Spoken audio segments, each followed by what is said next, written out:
Good evening once again, ladies and gentlemen, and welcome to our 22nd annual induction ceremony to the Carson-Newman Athletics Hall of Fame. A couple notes, we're going to start the ceremony. Feel free to continue eating. If you've got food left on your plate, if you're waiting on that cake, go ahead and continue to enjoy that food as we begin our ceremony. I am the voice of the Eagles, Adam Cavalier. Thank you so much, all of you, for being here. More than 200 of you in attendance tonight, and that is just incredible that so many of you have come out to recognize excellence through the ages here at Carson-Newman. I want to do two things before we actually begin our induction ceremony. I want to recognize those we've lost and those who are here. And unfortunately this year, we had 3 members of our Hall of Fame pass away in the last calendar year. And we're going to honor them with a moment of silence. If you would, please bow your heads in recognition from the 2016 Hall of Fame class, Cedric Killings, from the 1989 class, Carl Torbush, and the 2002 class, Roy Hill.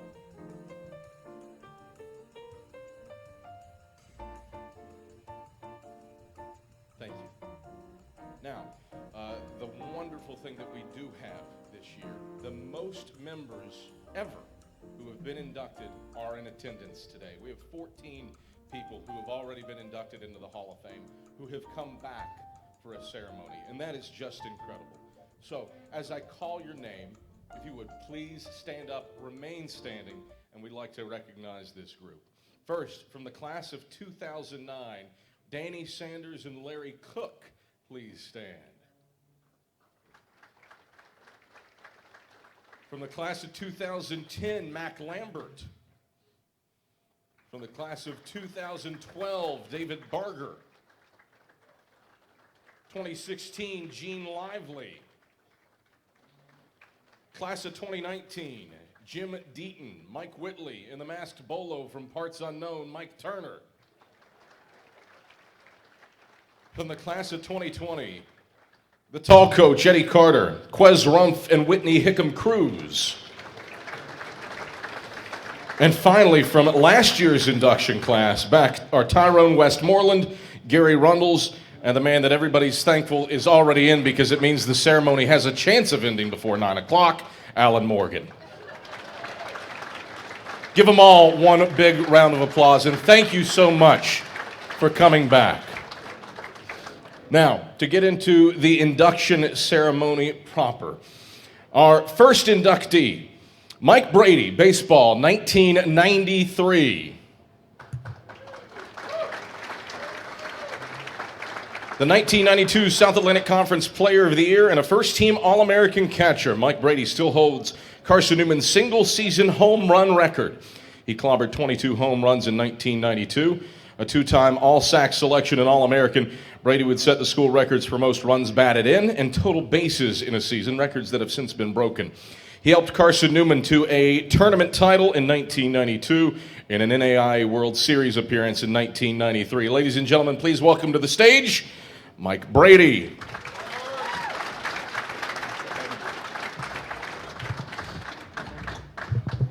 Hey, first thing I need to do, where's Mr. Tar? Where's Bert Tar? Hey, I want to apologize. I hit a bunch of balls that might have hit some of the Chevrolets up there. That's yours. Oh, this is mine. Thank you. That's yours. All right, baby. Let's roll. Well, now I'm nervous that we might make it after 9 o'clock with that kind of start, Mike. Palm Beach, Florida. Beaches are good there. Beaches at Mossy Creek. They're not too bad either. How'd you come to Carson-Newman? Man, I'll tell you, very blessed. Didn't know Jesus at all. And I went in the military, and I was in the military right after high school. Lost my mom when I was really young, and my dad had remarried, and things just weren't working at the house. And so I went in the military, and I chose to try to do a field that was really, really tough. I wanted to be a Navy SEAL. So I went in the Navy, went through training again, and unfortunately, my dad ended up passing away. I was in the military for about 3 years, and when he passed and I came home, my stepmother, she didn't want me there. So I was actually homeless for a short bit and trying to figure out what I was going to do. And, sitting there in a lifeguard stand at night, looking out over the water, just remembered my dad loved baseball and I loved baseball. And I was like, I need to go play. And my coach said, I went back to my high school coach and he said, there's a school in Tennessee named Carson-Newman. And I started thinking, Carson-Newman, is that an acting school Johnny Carson and Paul Newman put together? I don't care. I get to go play baseball. This will be great. Well, that's how it started. And I'm very fortunate that Gary Rundles, and thank you, Gary. I remember our speech. I'm going to get all teary-eyed. Gary's like my dad. He reminded me a lot of my dad. He had that salt and pepper hair, really kind blue eyes, really, really awesome to me. And when I came up, I was like, man. And I remember walking through, and there were several days that we couldn't do any tryouts on the field. And I remember we went to admissions, and I was like, wow, there's cute girls here. This is kind of cool. And needless to say, Gary, we went back and we set up a machine and we hit off the machine, and Gary turned off the machine. I said, you want to see me hit left-handed? And he laughed, and I got up left-handed and hit some, but not as good as right-handed. And he said, wow. He goes, I need to see you throw. And we went out on the field. It had been raining. It was 4th of July weekend. And I remember throwing, and we went up to his office. And he said, Mike, you're a diamond in the rough. And I was like, what are you talking about? And he said, it's like walking down the street and looking down and seeing something that you didn't expect. And from that moment on, I was just enthralled about being here. I knew that I was wanted, which was really awesome. I want to go to the media guide from 1992. Here's the scout. And this is from Gary Rundles, I think. It might have been Eric Trainer who wrote it. Mike loves to play the game. He is a very hard worker who has improved almost daily. He has worked hard to become a better defensive catcher. He has tremendous power to all fields. Look for Mike to make giant contributions this season. Now, I want to put that in context. The previous year, you hit 280, 3 home runs, 19 RBI. Looking back, how does that make you feel that almost some prescient, some giant contributions, I think would be an understatement for what was to come? That was my freshman year that I hit 280, Yeah. and I still remember a lot about that season. But he knew that I wanted it, and I was highly motivated. I remember a game we went to High Point, and we were at a game, and I had been DHing 2 games and catching a game, and I remember going and knocking on his door, and I was at that point. I knew that I hit better if I got a chance to see more pitches, and I knocked on his door, and he and Joey Seaver were in there, and I said, Coach, I need to catch, and I said I need to catch at least 2 games every series. And he kind of laughed, and he's like, okay. And it just worked out where I was, I guess, very confident, and he really believed that I needed to get to do that. So he gave me the chance to hit that day. It was at Newberry or High Point, I can't remember. There was a big building in left field. Yep, I just remember I hit a laser that hit the top corner of that, and I came around and he said, yeah, you need to be in lineup. And that kind of got me jacked up. Obviously, Gary Rundles is here. He's not in the Hall of Fame yet, but he will be in about 15 minutes or so. You're joining Gaines Cox as well. What does that mean, to be in this body with those 2 men? Man, I'll tell you, I just blessed to be here. Blessed to have the lineup that we had in 93 and 92 as well. Going in with Gaines, Gaines, phenomenal dude, man. I love him. Hit lasers all the time from the left side. Tons of doubles, tons of homers. He's just the man, right? And I tell you, the great thing about the position that Gary, again, talking about having knowledge of the game and putting people in the right position, he batted me, he batted Gaines behind me, and he batted a guy named Barry Caesar, behind him. And I felt like I got more strikes, more fastballs that I was able to hit.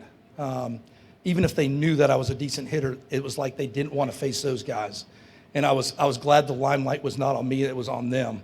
And I'm really blessed to have Gaines in this class as well. I want to go back to, you kind of alluded to it with the freshman year. You hit 5 home runs your first 2 seasons. What lit the lamp for one of the greatest hitting seasons in Carson-Newman baseball history, your junior year? I just think like in life we have to set goals, and some of the goals that I set, I looked at the leaderboard, and I said I'm gonna hit enough home runs to beat Kevin Roach, who had the lead in home runs. I'm gonna hit a higher average than Gene Lively, who hit 478, and I said I'm gonna do that, and I'm gonna beat those guys, and I did the work. I got in the weight room. I was hitting with Dante Bichette in the off season, and Dante made it a long way. Really helped me to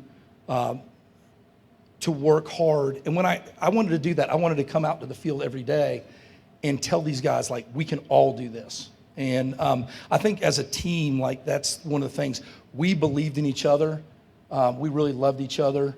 And that brotherhood was awesome.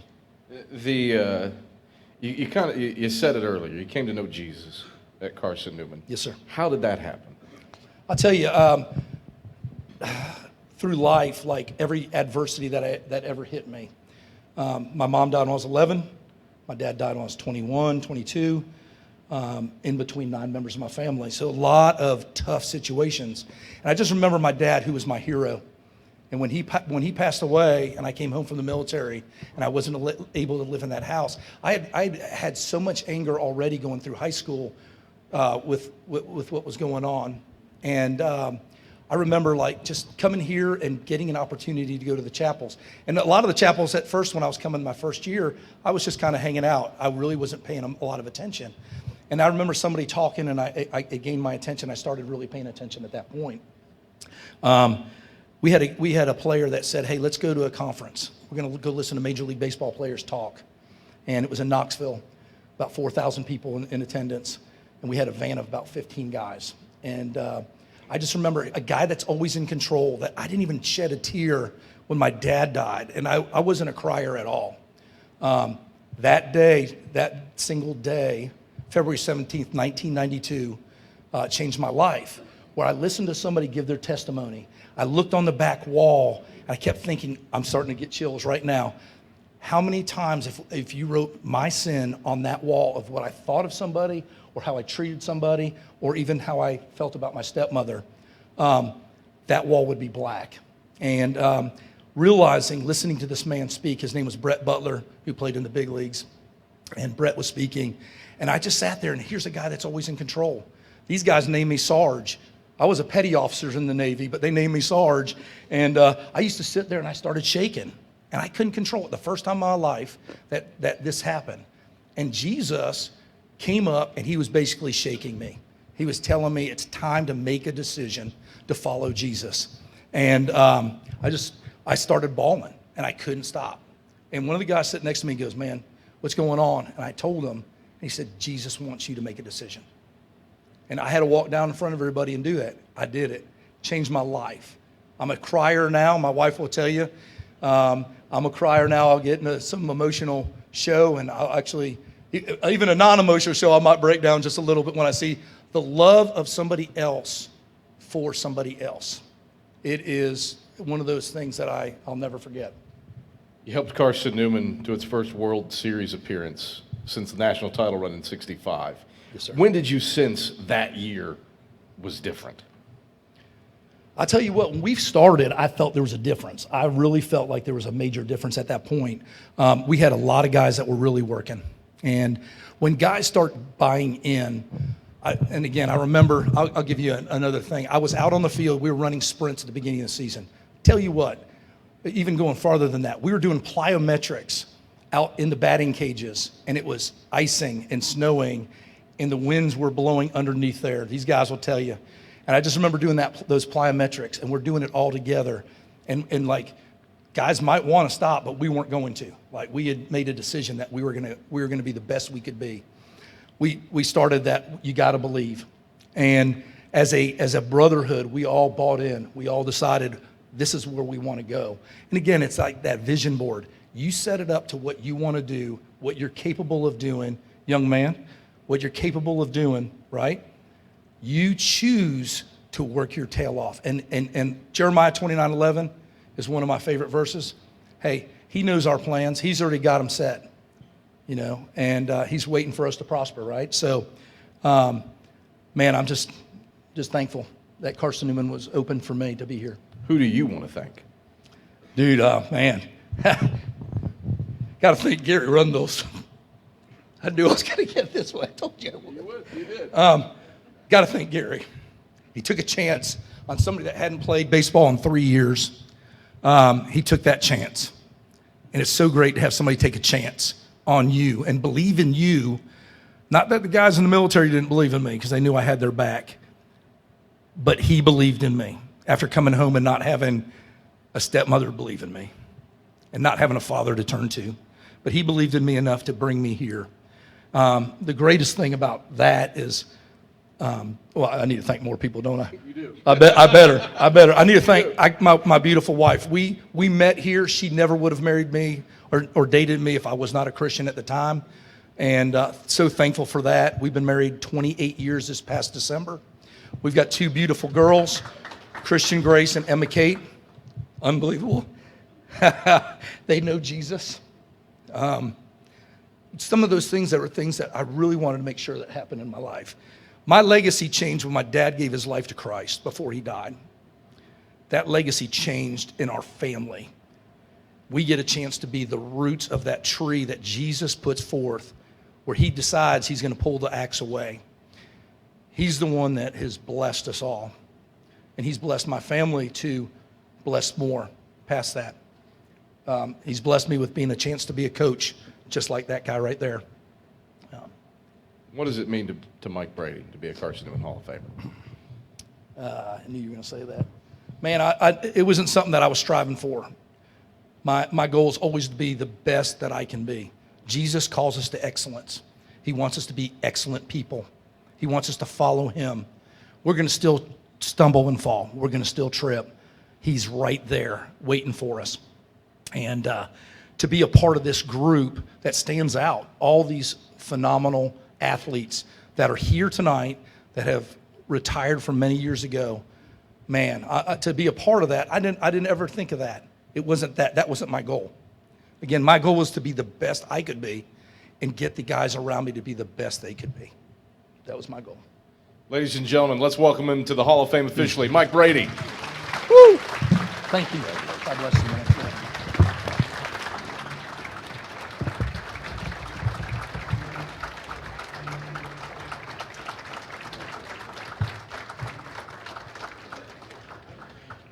Our next honoree, a 1993 graduate from Carson-Newman baseball, Gaines Cox. The 1993 South Atlantic Conference Player of the Year, Gaines Cox helped lead CN to a 5th place finish at the 1993 NAIA Baseball World Series. In 2 years, Cox ranked in 93 RBI while setting a then CN single-season hits record with 88 as a senior. He helped the Eagles to the regular season sack title and the tournament title as a senior. Ladies and gentlemen, Gaines Cox. Was I supposed to wait? This is really unfair to Mike Brady because he got to see. He didn't get to see the pitch. You got to see the pitch. I don't know if that's going to help me at all. You got to see how he handled it. You aren't allowed. He handled it well. He did. You aren't allowed to answer the same way he did, though. Okay. What does it mean for you to be in this Hall of Fame with Gary Rundles and Mike Brady? It's extremely humbling, and I have to answer this because when I came here, I wasn't thinking about being in the Hall of Fame, but it means that I'm in some great company with, and a lot of them are here tonight, and coaches that were here when I was here, Coach Whitley, Coach Deaton, Coach Turner, David Barger's here, Coach Mac Lambert, and to be in there with Gary Rundles, I'm in some rarefied air, and it's extremely humbling. I want you to go back.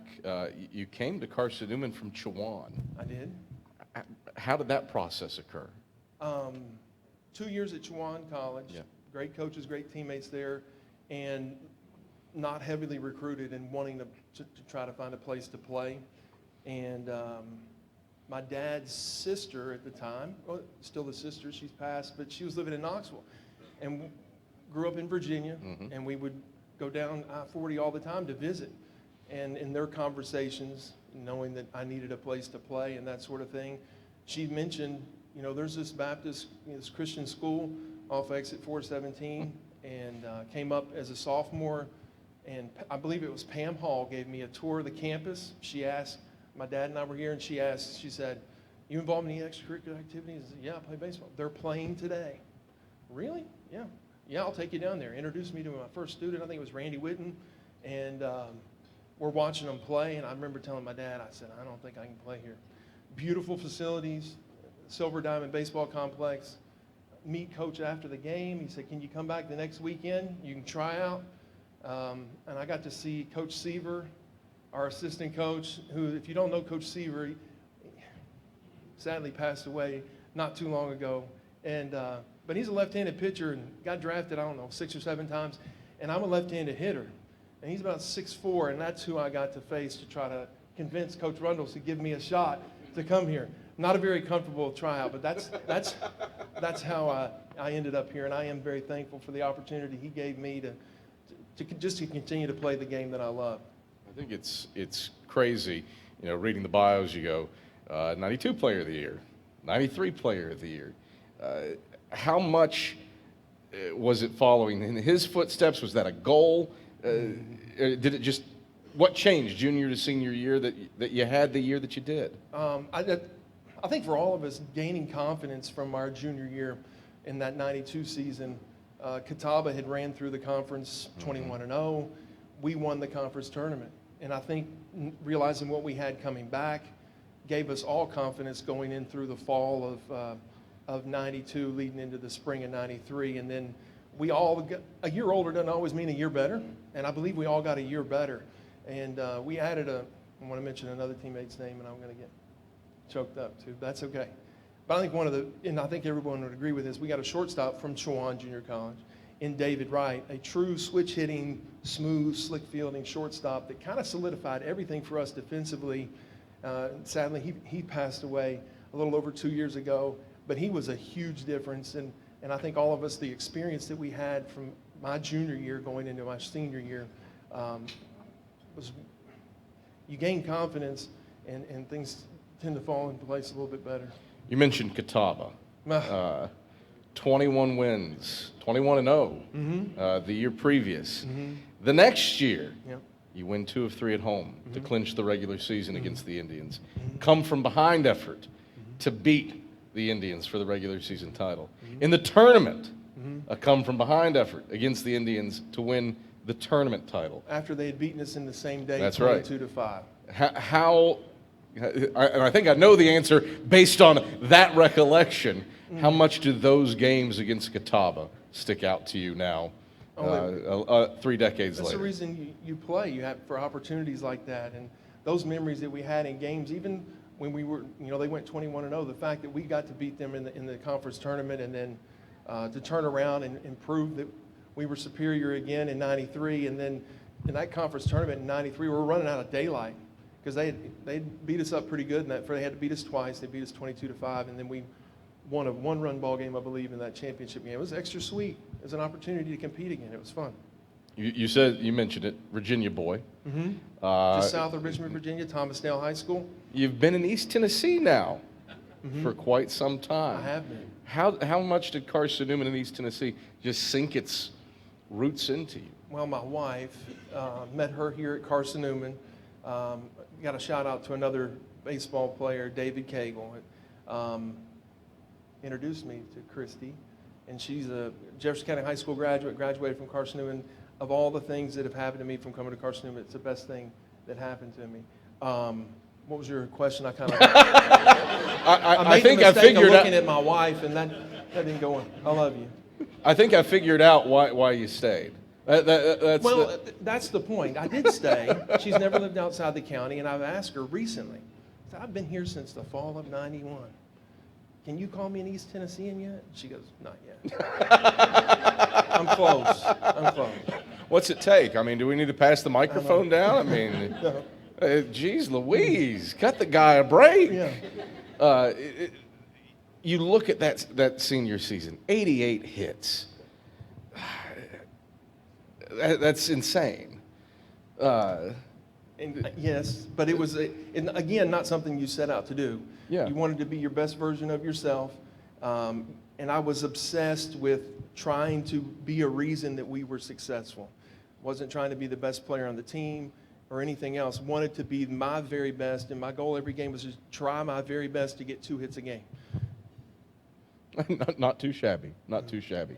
Who do you want to thank tonight? Oh, can I cheat? Yeah, you can cheat. I do want to thank I'm God. cheating right Okay. now. I mean, come on. I do want to thank God. I'm a sinner saved by grace through Jesus Christ, and I'm very thankful for that. And I want to thank Carson-Newman. Carson-Newman was a great school. I got a great education here, both in undergraduate, and Coach Reynolds gave me an opportunity to get a master's degree. Phenomenal teachers.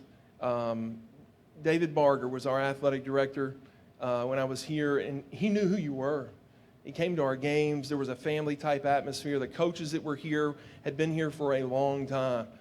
Coach Carter, Coach Clayton, Coach Sparks. I was in a Sunday school class. Thank you to you all. Our coaches, Coach Reynolds gave me a shot, and his family set a great example of how to not only work hard, but also love his family well. And I think they know how much they mean to me and their children. Even Coach Rundle's father-in-law, Mac Lambert, what a great man. He gave me my first teaching job just by his example, and he knew the assistant principal that was interviewing me, and I've been teaching for 28 years. Thank you. My teammates, it was a lot of fun. Great memories, and I'm so thankful that the Lord directed my path here to Carson-Newman. I mentioned my wife. Best things that's happened to me coming here and meeting her. And thank you for your patience with me and for loving our children well. We got 4 beautiful children, Braden, Lauren, Ansley, and Eli. Braden is engaged to Sydney. They're both here tonight. All my children are here. He's getting married in February. Lauren is here with her fiance, Zach. They're getting married in June. Ansley and Eli are here, and I'm so thankful. I've got family here. My brother Barry is here. My sister Marianne and my brother-in-law Jeff came in from Texas. My other sister from Virginia, she couldn't make it. She got ill. And my dad died about, 2016. He would be over the moon for this. I lost my mom at a very early age, 15, and he helped continue to raise us. And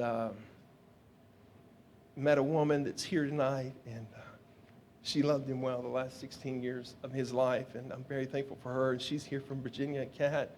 And my dad's sister, youngest sister, is here, my Aunt Janet, who's just the perfect combination of a mom and aunt and a friend and a grandma, and I love you dearly. And she came all the way from Texas, and I pray to God I haven't missed anybody. Do we need to pass a collection plate to help with those weddings, though? No, probably. But thank you, Anna. But if I forgot you, it wasn't on purpose. I love you all. What does it mean to Gaines Cox to be a Hall of Famer?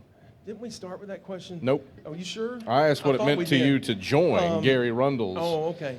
So what's it mean to me? It means I've been very fortunate, very blessed to have this opportunity.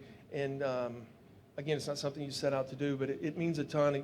And everybody in here is Carson-Newman people. And to be set aside with that group, some very special people that, you knew that Gene Lively. You played baseball here, you knew who Gene Lively was, and Roy Hill and Carl Torbush. And to be in that same group is very, very humbling.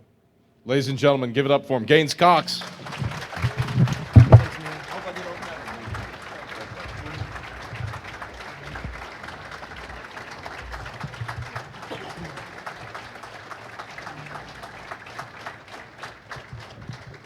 All right, we're going to do things a little bit differently now. Unfortunately, our next inductee could not be here. He ran into some health issues. But we do want to recognize Don Aaliyah, and we'll read his bio before we carry on with our ceremony. Don Aaliyah guided the Carson-Newman wrestling program to 15 top 20 finishes and 9 top 10 finishes. Since 1980, Carson-Newman qualified no fewer than 2 wrestlers every year for the NAIA and NCAA tournaments. Don Aaliyah had 67 of his wrestlers earn All-American honors, 22 of those went on to win individual national championships. He sent a combined total of 35 competitors to the NCAA championships in Carson-Newman's first 7 seasons at that level. Coach Aaliyah was inducted into the NAIA Hall of Fame for his contributions to the Carson-Newman wrestling program. If you would, please give it up for Don Aaliyah, even though he couldn't be here.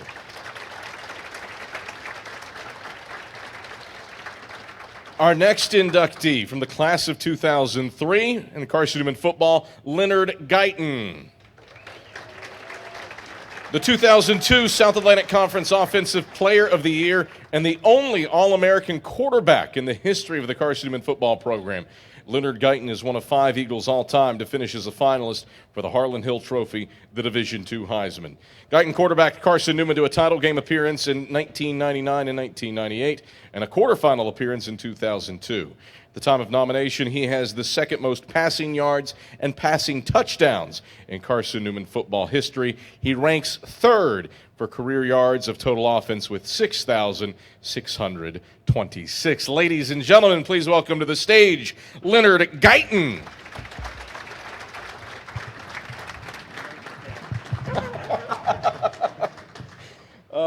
What Leonard just whispered to me was, "Don't make me cry." What would I have to do to make you cry? Quiz is putting pressure on me. Oh man! We got shirts. Let's get a camera on that, please. That's my quarterback. Oh wow! Oh Lord! That's Quiz Rump. Quez, let's face the camera over here, please, real quick. This camera right here, Quez. Yeah, let's get that. That's my quarterback. Oh man, you're dry-eyed right now, though, Leonard. Yes. All those times that he rolled the ball back to you after bad throws in practice, and he's doing that for you now. What's that mean? I mean, it just tells you, coming out of high school, I guess we were very successful. I was part of some great teams, and nobody would have dared to roll it back in high school. and to have a receiver do that, it meant a lot to me because I was able to play early, and Quez really, he doesn't know, but he set the tone for me. Because I didn't like to lift weights. I used to skip workouts, or in the weight room I wouldn't lift.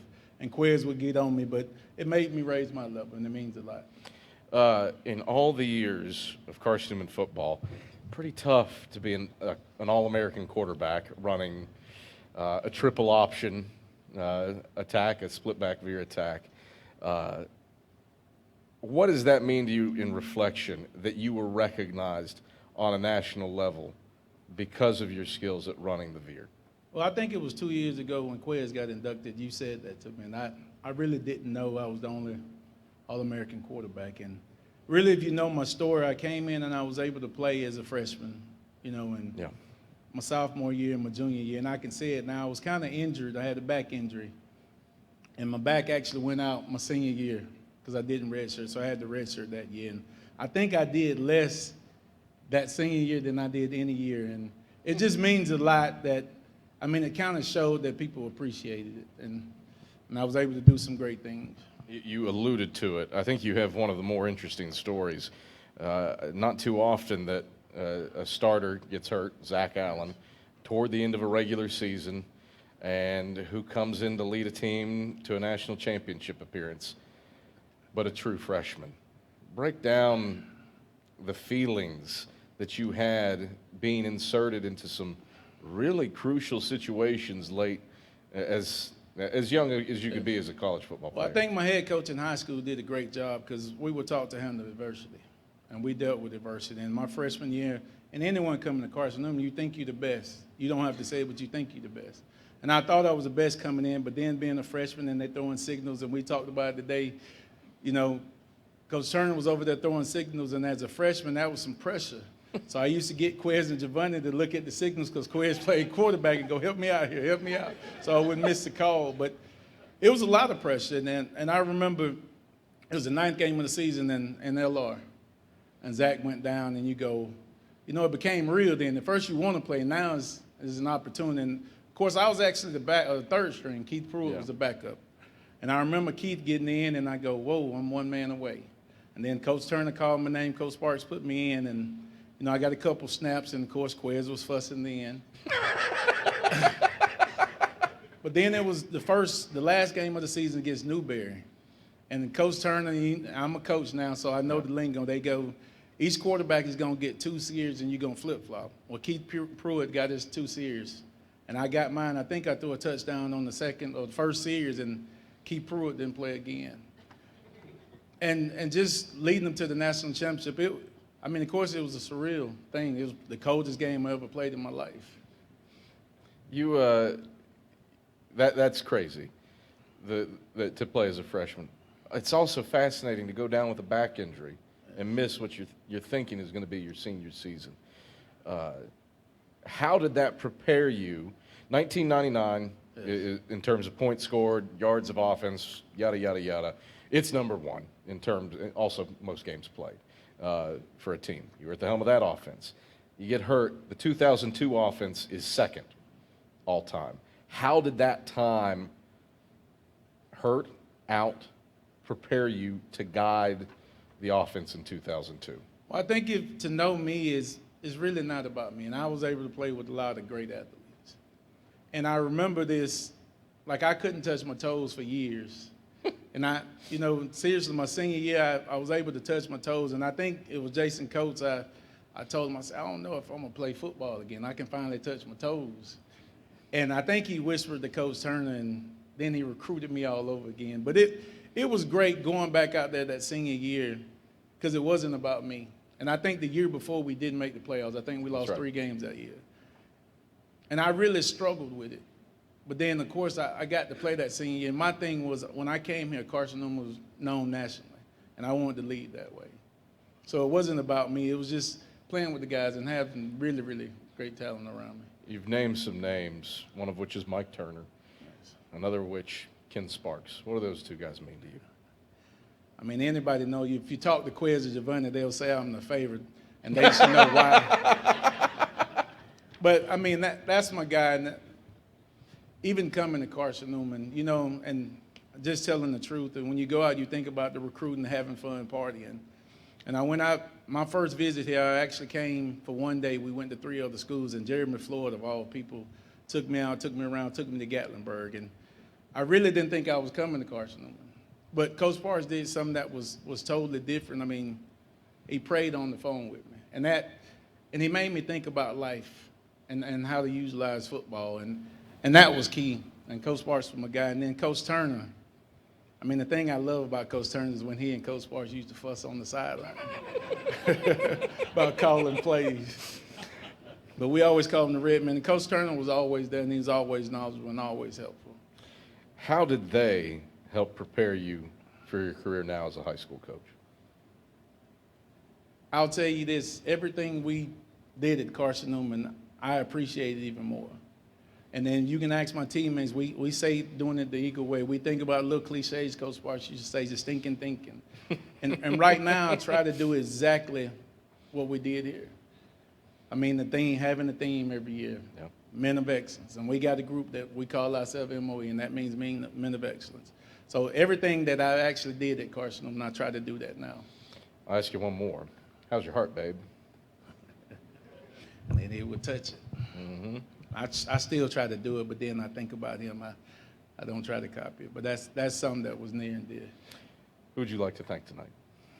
I'm kind of scared to name names. But of course, the coaches, I'll tell this short story that I shared that going in high school.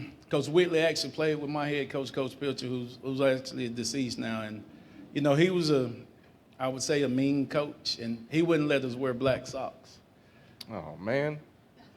Oh, shoot. Coach Whitley would send you back to the locker room because you don't have one of his issue socks. But I remember it was right before the shuttle, and I bought me a brand new pair of black socks, and I was happy.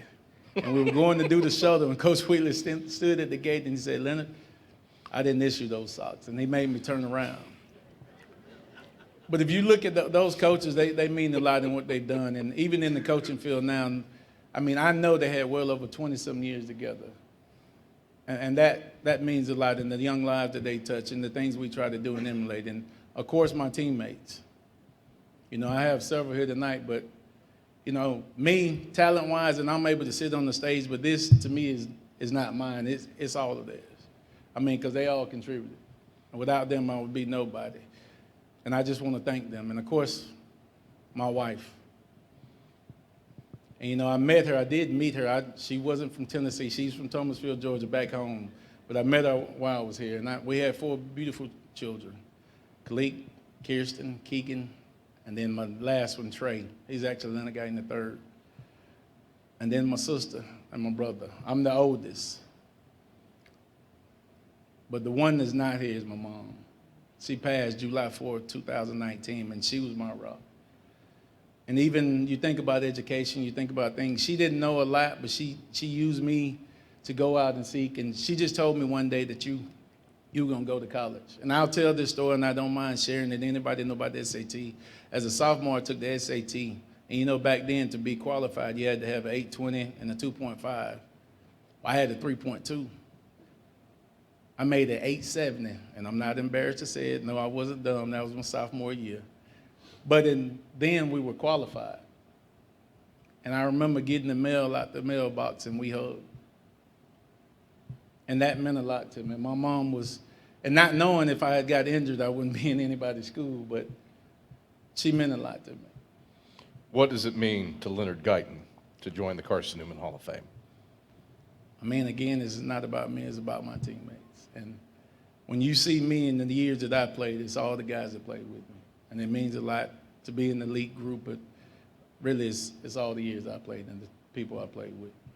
Ladies and gentlemen, give it up for him, Leonard Guyton. Thank you.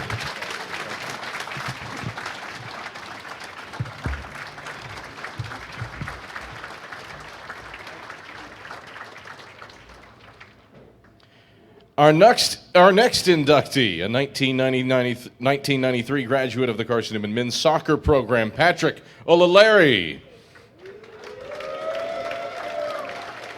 The first All-American, and a 2-time All-American at that, in the history of the Carson-Newman men's soccer program. Patrick's name still features prominently in the Carson-Newman soccer record books. In a 2-year career, Olalari tallied 83 points, a figure that still ranks 3rd all-time at the time of his induction. His 33 career goals are also tied for 3rd all-time, while his 10 game winners are 4th in program history. He is one of just 3 players in program history to be named an All-American twice. Ladies and gentlemen, please welcome to the stage Patrick Olalari.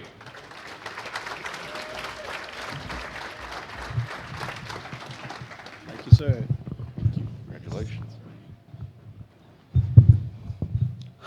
Man. Well, you told me what my first question was going to be when we did our little prep. I guess I'm becoming too predictable. All right, go for it. Lagos, Nigeria to Jefferson City, Tennessee. Now, I'm going to put some context in this. Right now, Carson-Newman's men's soccer roster has 13 nationalities represented, one of which, you've got the United States, you got several. In 1991, when you got here, Yes. it was 2. Tennessee Yes. and Nigeria. So, Lagos, Nigeria to Jefferson City, Tennessee. How did that come about? Well, first I'm going to say that it started while I was in Nigeria. My brother went to school at the Citadel, where he played basketball. And while he was at the Citadel, he just called me one day and said, "Hey, Patrick, do you want to come and play? You want to come to school in the United States?" I'm like, well, sure, why not? My dad went to school in the United States, so why not? He said, "Okay, I'll get back to you." He got back to me about a month later. For whatever reason, it didn't happen. For God-given reason, it never happened. Then that was the end of that. Then about 2 or 3 months later, right, while he was on campus at the Citadel, a coach approached him who happens to be the late Stephen Jones. He was the assistant coach at the Citadel at that time. I approached my brother on campus and said, hey, is that your brother still available? What's he doing now? Then he said, yeah, he's still there. What's going on? He said, well, guess what? I just got a head coaching job somewhere. Ask him if he's still interested. Then it was like, okay. He called me one day, my brother called me back and said, hey, there's another school that is interested. It's in Tennessee. What do you think? You want to give it a shot? I said, sure, why not? Let's go for it. Wide open. Then before we know it, we started doing the paperwork, back and forth, back and forth. It took about 6 months. Then on January the 21st, 1991, I landed here on campus. I'm here. Brian Staten is a men's soccer player in the early 90s, one of the top 10 all-time in assists. Now the voice down the street at Yes. Tusculum. Yes, I spoke to him. He described Carson-Newman men's soccer at that time Yes. as a bunch of East Tennessee hillbillies playing soccer. How did you fit into that group? Well, on coming to Carson-Newman, okay, I had a lot of talks with our late coach, Stephen Jones, at that time. And he said, Patrick, I need you in this program. Come and help me build this program. And in coming here, I knew what I was expecting, okay? Coming here to Carson-Newman at that time on the soccer program, I was a role model to the rest of my teammates. And they looked up to me at that time. I played at a higher level in Nigeria. I came from a sound soccer background in Nigeria. And coming to Carson-Newman, you know, it was an eye-opener for me. And I said, okay, look, my job is to help coach build this program, and that was what we did. We started by recruiting quality sound players, which I helped coach build at that time. We brought in quality players, all right? And 17 of those players are in the crowd tonight, as you can see. They're all here to support me and celebrate what we did back then as a team. You guys got together on the field not too long ago. Legs holding up okay? I'm asking for everybody in the crowd. Very good. I'm seeing a few heads shaking no. Very good, very good. In addition to that, okay, we have made a reunion out of this great occasion tonight, guys. 17 of my teammates are in town. And what we did earlier today was we got on the soccer field and we kicked the ball around and we talked and laughed about the good old days. And it was fun. It was fun. And guys, thank you very much. I really appreciate you guys coming. We're going to talk some more later. Go ahead. 33 goals. Do you have one that sticks out to you? That's what I do, guys. I score goals.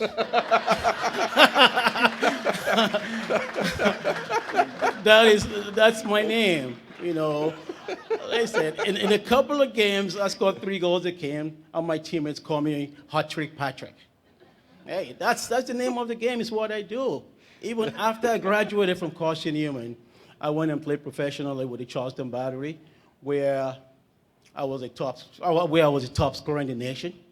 And I was top scorer in the nation. We won the national championship. And I was an Hall of Famer there as well. So I'm known for scoring goals. 33, yes, I can score 33 more right now. All right, one of the goals that stood out the most, and I'm going to tell you this. All right, we were playing Tusculum. We all know what Tusculum is. We're rivals in every sport. All right, we were playing right there at a home field over there. I had a breakaway. We were down 2-1. I had a breakaway going to go. I got to the edge of the 18-yard box. I struck the ball so hard, it moved the goal back 3 inches. Okay? The goalie froze. His high balls were this big. And I'm sure he must have wet himself. The ball hit the crossbar so hard and bounced back. But at the end of the day, we still lost the game. Coach was looking at me, oh God, Patrick, just put it in the corner. But that stood out, and it stood out because 2 or 3 years later, our coach here, the coach here at that time was Alan Vital. He was playing on that game as well. Okay? And he called me up and said, Patrick, on our way back home, we didn't even care that we won the game. All we're talking about was that shot. So that's a memorable one for us. Yeah. You alluded to your time with the Charleston Battery, 59 career goals there. You went on to become a coach. How did Carson-Newman prepare you for that? Hard work, discipline, commitment. You reap what you sow. All of that was instilled in us by our great coach, Stephen Jones. And tonight, since Stephen Jones is unable to be here, may his soul rest in perfect peace, I've invited his former wife, his lovely wife, Shannon Jones Stars. Can you please stand up and be recognized? Thank you. And Shannon, thank you for honoring my invitation. Appreciate it. You bring up Stephen. What did he mean to you? You know, myself and Stephen and Coach, we spent a lot of time together. All right, because spent a lot of time together. I've thought about it over and over and over again, and we did a lot of camps together. You know, we traveled during the summer camps. He was a role model, not just to me, but to the rest of my teammates. Okay, and up to today, we still talk about what he has done in our lives and how he has pushed us to become better human beings, not just an athlete.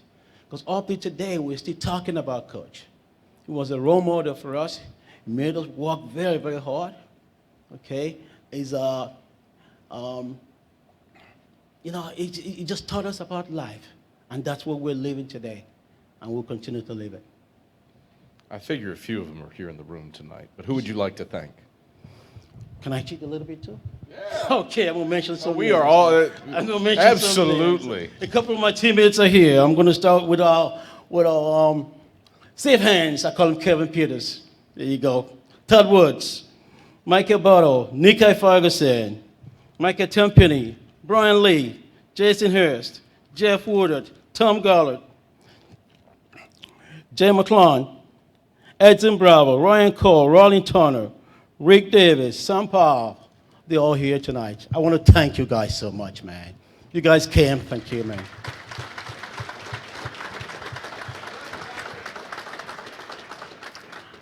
If I'm missing anyone, please forgive me. And listen, we've not seen ourselves in 30 years.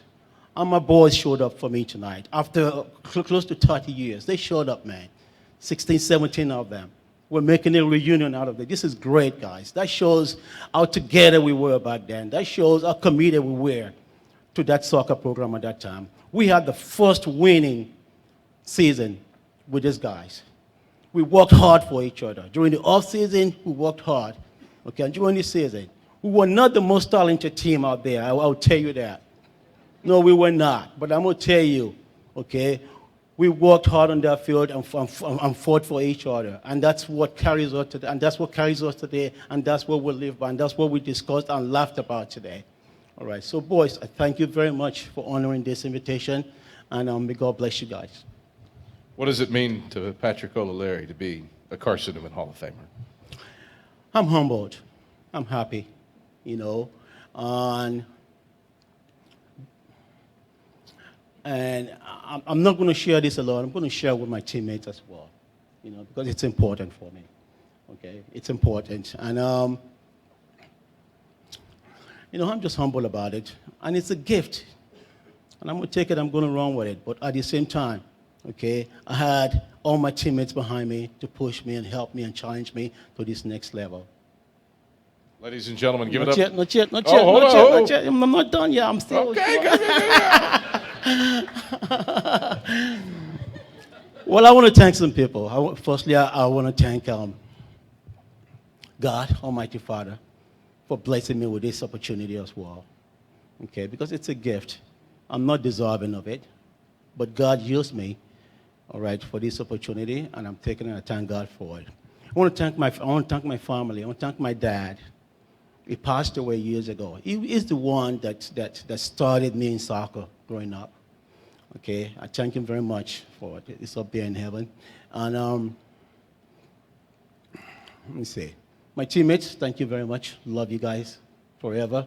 And we're going to continue to do this. It's not the end of it. All right. My beautiful wife, 27 years. No joke, man. Okay?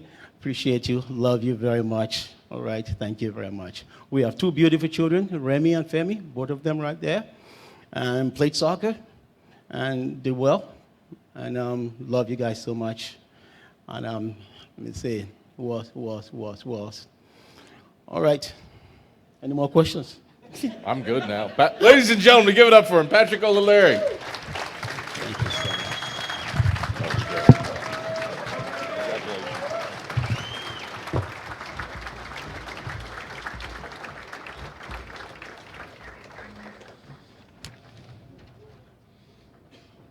Our next inductee from the class of 1987 in Carson-Newman football, David Roberts.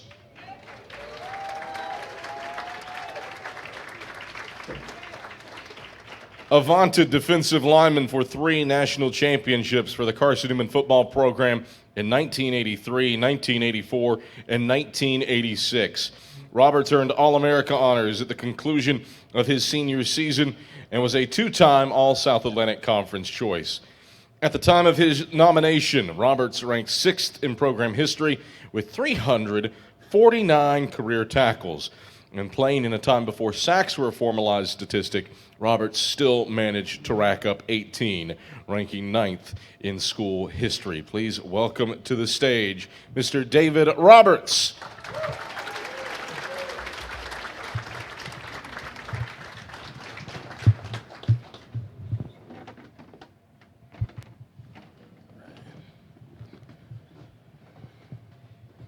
Iggy, Iggy, Iggy, Iggy. You knew it was coming.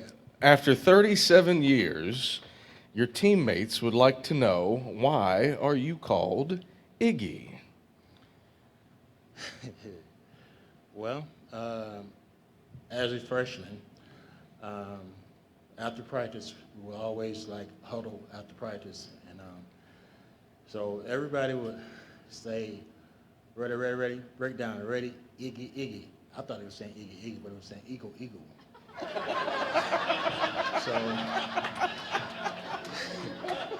So Coach Sparks asked me to break the team down. Here, I'm a freshman, so I'm thinking no, he's not gonna ask me. And so I'm thinking that they're saying Iggy, Iggy.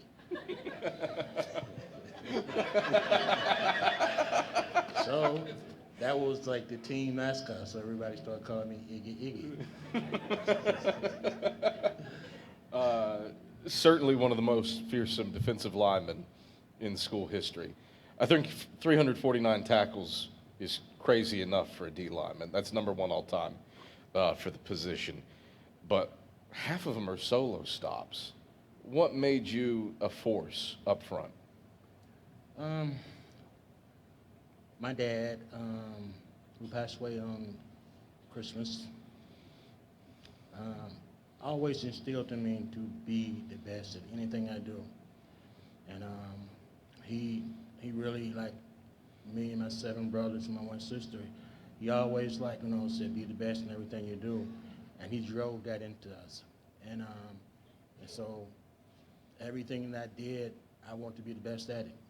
And so I prepared harder, I worked harder, and I was consistent in everything I did.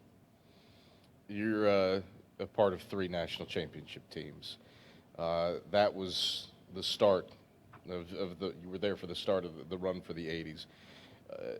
What made each of those runs that you were a part of unique? The preparation, when I first came to Carson-Newman, Coach Sparks, I had just won a state in wrestling, undefeated state champion in wrestling. So Coach Sparks, he stole the idea to me that you're going to come here and be part of a winning tradition. And so, I had been recruited by Georgia Tech for wrestling, Georgia, Florida State, But when I talked to Coach Sparks, there was something different about him. He was, a man that used God as the philosophy and mentoring and talking to guys and recruiting. And, just something about him that really instilled in me that he was a man that would say and do what he meant. And so he told me if I came here, it would be the start of a winning tradition.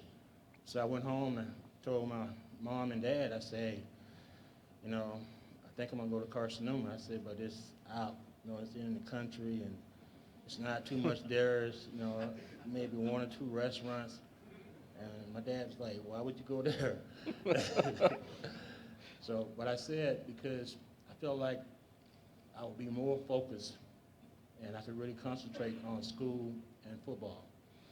And so, with my mom and my dad's blessing, I came. Was there ever you say 2 restaurants? At least there's a few more now. Yeah, it's a whole lot. At least there's a few more now. Was there ever a moment where you thought, what did I get myself into? Yeah, first week, being lonely, missing my brothers and sisters, I was like, wow, what have I gotten myself into? But I knew what I wanted.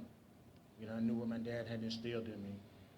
And so I had to put my boots up and do what I had to do.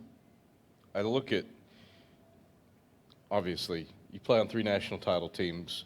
You're going to be surrounded by some pretty good players. This makes 4 members of the '86 team that are now in the Hall of Fame. You, Mike Schlechter, Joe Fishback, Pat Apke, not to mention a few others who are in the nominee pool and might see their names called someday. How did you guys make one another better?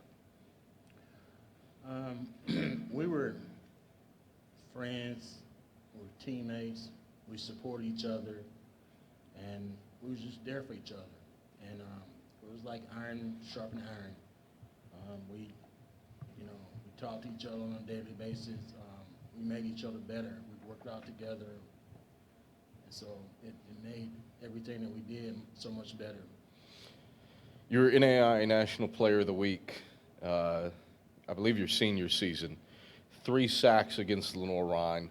Again, that was in the nascent stages of that being an actual statistic for the NAIA. What made that game special for you? I had went to Ohio for spring break, and my car broke down on the way back, and so we barely made it back to practice in time, me and Pat Johnson and a couple other guys. And when I got back, I didn't go to practice. So half the coaching staff came to my dormitory room and was like, what's wrong? I said, I just don't feel like I would have been any good to anybody if I would have went to practice because I'm concerned about my car. So they left, and the next day, Coach told me, said, you probably won't start this week. So I said, well, Coach, if you want to win, you'll start me, but if you don't, what I'm saying? He said, it's that. So 5 minutes before the game, he came to me and said, you're starting. And I had an awesome game, and I was like National Player of the Week. So Coach came back and said, anytime you want to miss practice, you miss. You talked about Ken Sparks. What did he and the coaching staff as a whole mean to you? Man, it's phenomenal. You're talking about a bunch of men that instilled, they were just like fathers, they instilled values and principles in all the players, and they had personal relationships with the players. And, just today, I went by and I sat with Coach Mitchell. And so it's that type of bond that lasts a lifetime. There's people like Mark Isom and Mike Selector, you can call them anytime, and, they're friends to you, And, we develop a friendship as well as teammates here, and it lasts a lifetime. If I were to say to you, highlight low left, on 2. Can you explain what that means? I am a very unique person. I like to dress. I like unique haircuts. I like different styles. And so when I came to Carson-Newman, I had a symmetric high right haircut. And it was very unique, and the coaching staff and the players, they were like they hadn't seen anything like that. So the fellows started to call me high right, high low. You should, after this is over, head over to the All-American hallway downstairs in Holt and go look at the majesty that is David Roberts' All-American picture. Who would you like to thank tonight? Wow. I would like everybody that came from Albany, Georgia to stand up. My mother, my brothers, friends.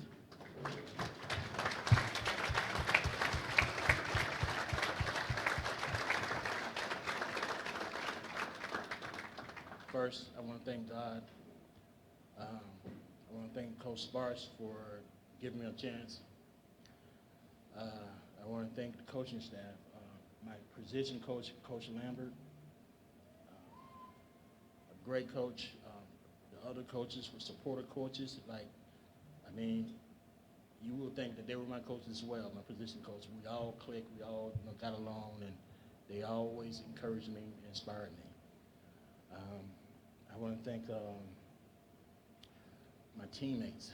Man, this is not even possible without them.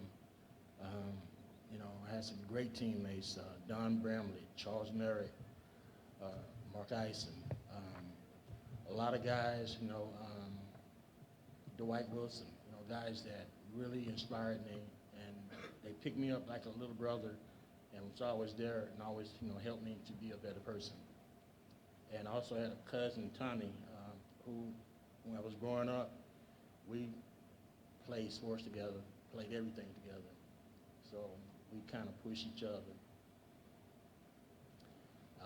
My 2 kids, my son coaches at West High School.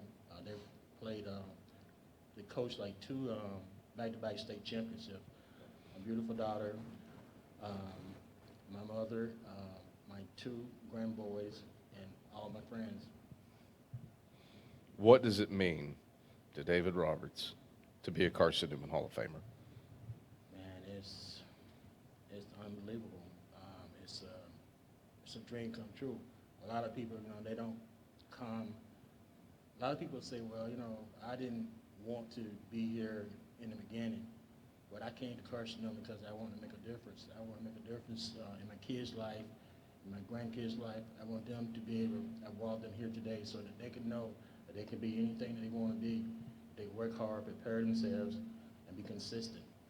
And so I'm thankful for the talent that God gave me, and so that it could be displayed and people can see that you can come from a small town and you can outshine all the naysayers and everybody that disappoints you and say that you can't do it, and you can prove to them that you can do it. Ladies and gentlemen, please give it up for David Roberts.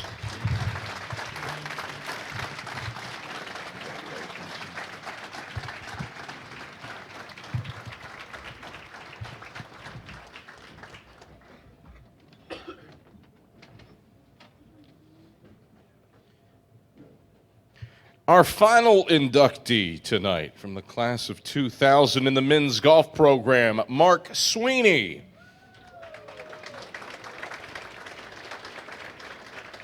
Mark is both Carson-Newman and the South Atlantic Conference's first NCAA Ping All-American. He was also named the league's Golfer of the Year in the year 2000. He led Carson-Newman to a regional appearance in Orlando, Florida, the first NCAA berth in program history. Mark also brought home first place his senior year at the South Atlantic Conference Tournament Championships. Ladies and gentlemen, please welcome to the stage Mark Sweeney.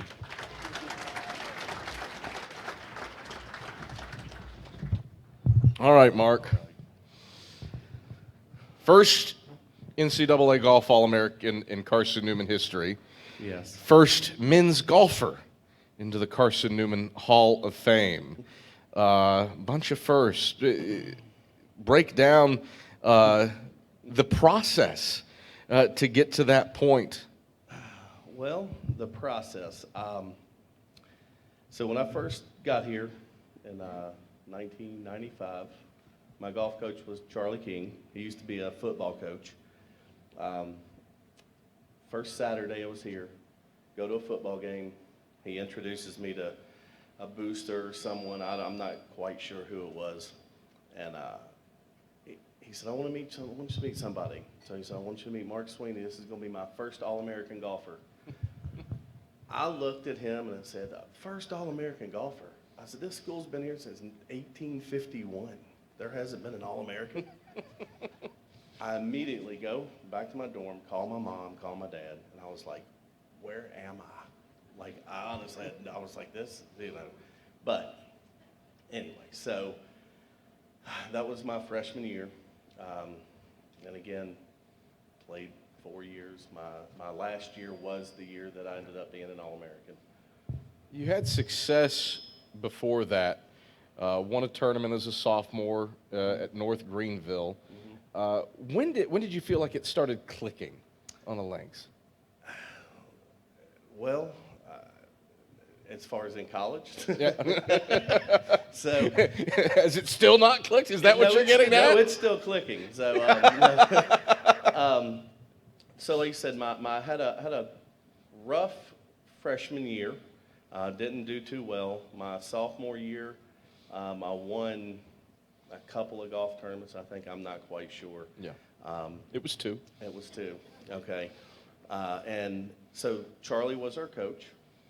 And we played a lot. We were Division II, but we still played in a lot of NAIA tournaments. My junior year, his son, Chuck, took over. So when Chuck took over, first couple of tournaments, he was like, man, what kind of tournaments are we playing in here? We're not even playing against Division II competition. And so that year, my junior year, I honestly, I was terrible. I didn't want to play. I didn't want to come back. But it always went back into my head that what his dad said, this is my first All-American golfer. So that summer I worked on it. I probably played way more. I played every day. It was at least 6 days a week practice. There were days I remember I would hit, I think the most golf balls I hit was probably 800 to 1,000 golf balls a day. So I was like, that's my goal. My goal was to be an All-American. And then the last year, Last year was hyper successful. Yeah. SAC champion, won 7 tournaments, regional bound, not just you, but your teammates as well. Team was great. Multiple all-conference golfers. How much did you guys feed off one another? Oh, it was crazy. Like we had one guy on our team that I played high school golf with and college golf with. His name was Daryl Bird. Yep. Daryl, he was great. He was a conference freshman. He was freshman of the year in '98. He came in, and that golf is a different sport because it is an individual sport. Although it is, you have the team, right? You have the team around you. But just knowing that they were there every day, always pushing you. And like I said, you're out there shooting a score. So if someone goes and they shoot 68, 69, you're like, okay, well, I've got to come out the next day and do a little bit better, so. Go to the regionals in Orlando. What was your welcome to this moment from your senior year? Regionals? Yeah, at regionals, at the SAC championships, where things are building to a head. Well, let's go to the SAC championship. Yeah. So the SAC championship was always in Catawba, every single year. And the player of the year was the winner of the SAC tournament. And every year I was like, man, this is like, it's their home course. So every year someone from Catawba was the conference player of the year, the all conference. And so my last year was, it was the first year that I even played well there, and ended up winning that. And then, like I said, then we went to Orlando, Actually, I mean, we had a great team. We didn't make it to the national tournament, and You mentioned Charlie King. You join him in this body. What's that mean to you? oh my gosh, everything. He's actually one of the reasons I came here. That was I was on like a 4 or 5 school recruiting trip, basically all throughout the Southeastern Conference, and I just fell in love with him. I really did. Him, my mom, my dad, they fell in love with him. My father actually retired, and he retired early, and he followed the golf team around. He was basically like an assistant coach to everyone. He did. He was, I don't remember, but maybe 2 or 3 tournaments that he wasn't at. How did Carson-Newman prepare you for life? Oh, man.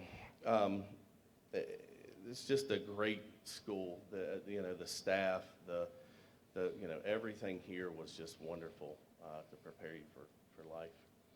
The thing that I find interesting about you, every year we go through the process of contacting candidates, and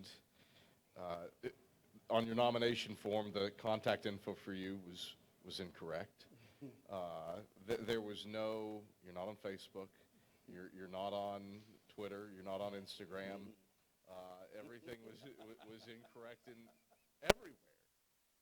And credit to Jackson White, who just happened upon a LinkedIn profile that you created in September, which enabled us to finally get in contact with you. How glad are you that you joined LinkedIn? I'm pretty glad, I'll tell you. So I was actually in the office. I took a new job in September. They were like, "You got to get a LinkedIn profile," and I was like, "What?" And I've been in sales for about 20 years, but I've never, it's just been about me, me, right?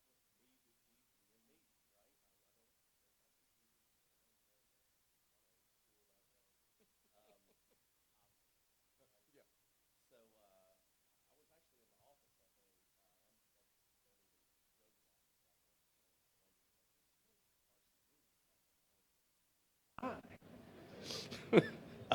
So I got the number. I called. They were like, "Hey, you've been inducted into the Carson-Newman Hall of Fame," and I was like, "I didn't even know I was nominated." And that is the truth. I had no clue. Honest, but I did. I hung up the phone, and actually I did. I'm not a crier, and I did. I hung up the phone and started crying. So I was like, "Man, this is awesome." So it means everything. Who do you want to thank? I want to thank God first of all. Wouldn't be here without him. I want to thank my family, friends here, beautiful wife, married 3 years, no children.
Close tonight, and in the class of 2025, it will be a 5-member class. Thank you to the Carson-Newman Athletic Committee for their work helping to put the ballot together.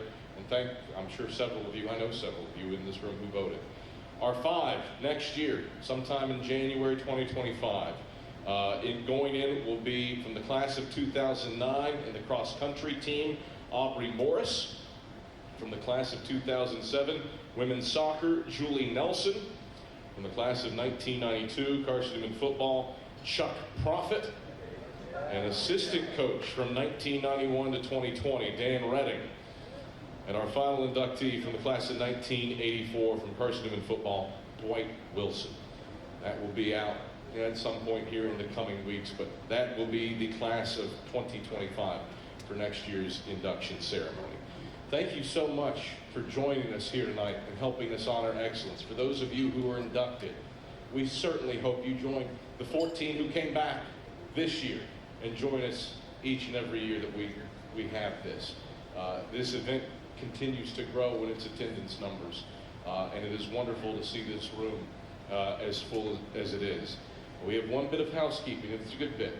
Those gorgeous mugs that are sitting on your tables with the eagle head on them, those are yours to keep, but thank you for being here tonight. Thank you so much for joining us. Please drive home safely. Thank you.